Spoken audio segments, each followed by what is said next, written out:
Paige and her sisters all experienced abuse at the hands of their parents. Abuse, she says, continued because of cracks in the system. So we asked DCS and the Indiana State Personnel Department questions about children in the foster system, open cases, and the number of caseworkers.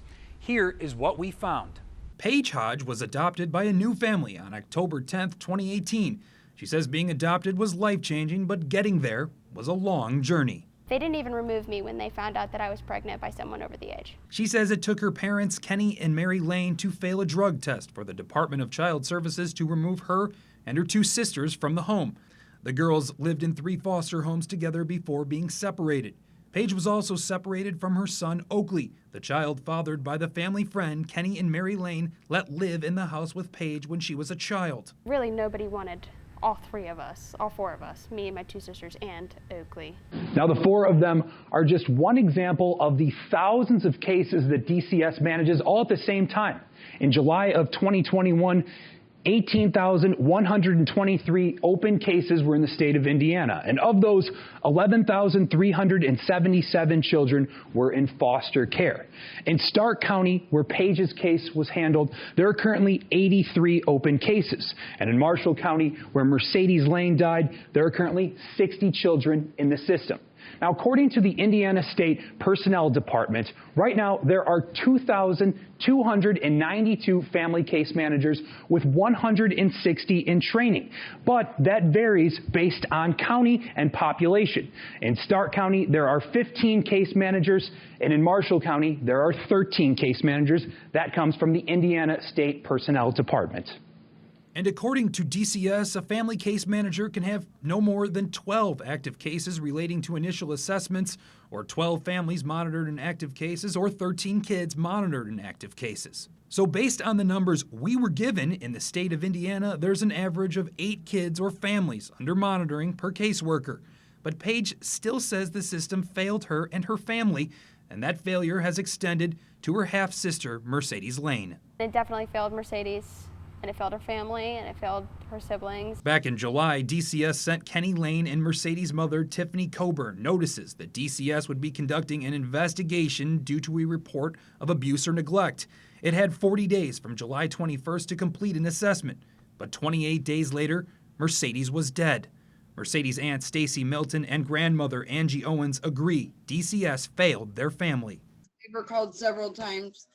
They should have taken her out of that situation a long time ago.